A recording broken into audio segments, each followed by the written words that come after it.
Several American media outlets that have been briefed directly by the White House are reporting that President Joe Biden has authorized Ukraine to use US-supplied missiles to strike deeper inside Russia. The concession marks a major policy shift by the outgoing Biden administration.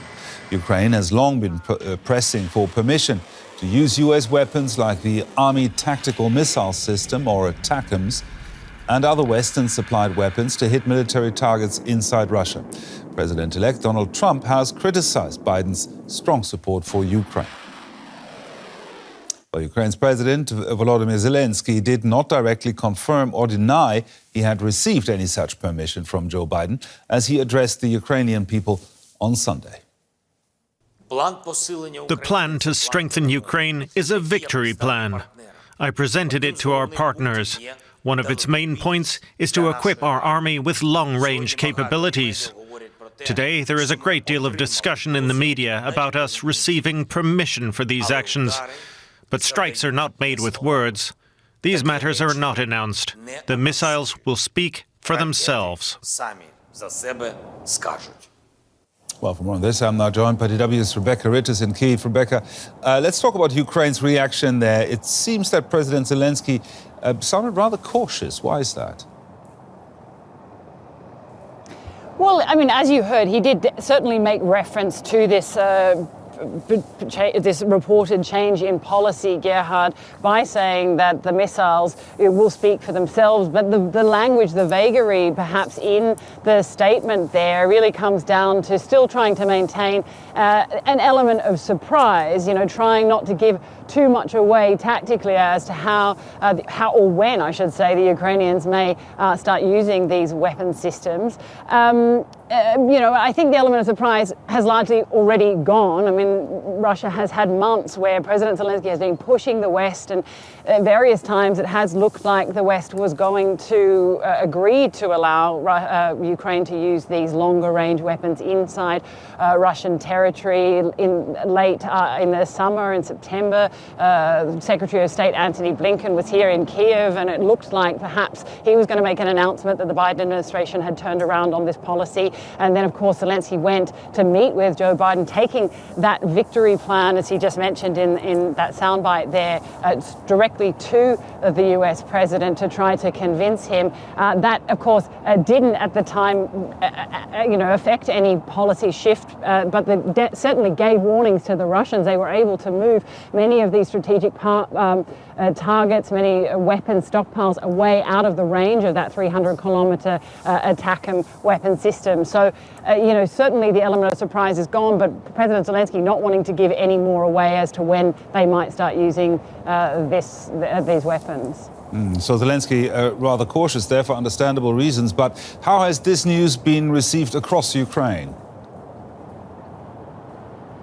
Well, it's certainly been welcomed both by the government and, of course, by people of Ukraine who have been hoping that this might turn around for them. You know, they're waking up to 1,000 days since the war began today, Gerhard, and of course, many morale is low. We're seeing on the battlefield that Ukraine are really struggling to keep the Russians back. Russians are making slow but steady progress on the battlefield, and of course, they're looking for anything that might help turn the tide. They're also worried about what might happen when the Trump administration takes office in January. It's certainly, being talked about the fact that President Trump, who said he could end this war within 24 hours, might force Ukraine to the negotiating table in a very disadvantageous position. And of course, having these weapons and being allowed to use them between now and when such a time that might happen in January or after January, that they may be able to level things out a little bit and go to any negotiations in a better position. Now, what kind of difference will the permission to use these missiles to fire them into Russia, what kind of difference will it make for Ukraine's war effort? Well, it's really difficult to say from this perspective, but analysts, are trying to temper expectations, saying that this isn't going to necessarily change the war greatly. We're not going to see, an immediate Ukrainian victory or anything like that. But it certainly will, as I just said, help to try to level the playing field, giving Ukraine these longer range capabilities and able to attack some of the areas where Russia are launching attacks onto Ukrainian territory. But of course, there are fears, no doubt, of retaliation and of an escalation, and that's certainly what has been preventing this decision in the past, that we will see an escalation from Russia, and they've certainly been making noises to that effect that this is in fact an escalation. We've heard from President Putin in the lead up to this decision. We haven't heard from him since the policy shift, but certainly saying that he would be seeing this as an escalation and that he would retaliate in kind. So of course there's trepidation, nerves, and we just don't know exactly how successful it will make the Ukrainians, but of course it is being seen very positively from here. DW's Rebecca Ritt is there reporting from Kyiv. Thank you, Rebecca. Well, in the meantime, a Russian lawmaker says Biden's reported expansion of Ukrainian missile use risks starting a world war. Maria Butina from the ruling United Russia Party said Biden's administration is trying to escalate the situation to the maximum while they still have power and are still in office. I have a great hope that Trump will overcome this decision if this has been made, because they are seriously risking the start of World War III, which is not in anybody's interest. Let's bring in DW correspondent Rosie Burchett in Brussels. Rosie, very strongly worded reaction there, talking about World War III. Has there been any reaction by the EU or by NATO yet? Well, no surprises that it's seen very differently here in Europe. I'm at a meeting of European Union foreign ministers, where ministers will be gathering, and you can bet this is going to be top of their agenda, because not for the first time Brussels often serves as a coordination hub, as it did, Gerhard, just a few days ago when Antony Blinken, who's the outgoing US Secretary of State, its top diplomat, was here in Brussels for talks with his Ukrainian counterpart and several other counterparts. And at that point, Kyiv pressed once again and said, please give us permission to use these long-range missiles to strike deep into Russian territory. So you can bet ever since then, such a decision has been hotly awaited and watched very carefully. Now, these kind of decisions are bilaterally taken. The European Union or NATO as a whole, they don't decide which countries donate what and who gives permission for which type of weapons to be used where. And therefore, it's down to different member states to choose what they like. But we do know that the EU's Foreign Affairs Chief, Josep Borrell, has long called for an easing of restrictions. Now, Borrell's position is one thing, but is there a unified position of European countries on shifting red lines by allowing Ukraine to fire their weapons into Russia? No, there isn't. And that's normal, because different countries get to choose what happens with the weapons which they donate. But the ones to really watch here, and I think the ones that will be watched most carefully in Ukraine, are France and the United Kingdom. The UK is not a member of the EU, but has been coordinating closely with EU allies on donating military aid to Ukraine. France and the UK may follow suit after the US decision in terms of green-lighting less restricted use of their long-range missiles further deep into Russian territory. That's something which Ukrainian officials have also been asking for from those allies. Different countries don't necessarily have those kind of capabilities to donate to Kyiv. We know, for example, Lithuania has donated a couple of million euros to try and help Ukraine develop its own long-range capabilities. That's a bit of a longer-term request. Then when it comes to Germany, so far Germany has held out entirely on donating any long-range missiles. That's something which has been controversial between German coalition members, and maybe something to also watch out for in the German election early next year. And we're now joined by DW correspondent Maria Katamadze for more on this. Maria, a very strongly worded reaction there, talking about World War III. Has Russia been really that surprised by this?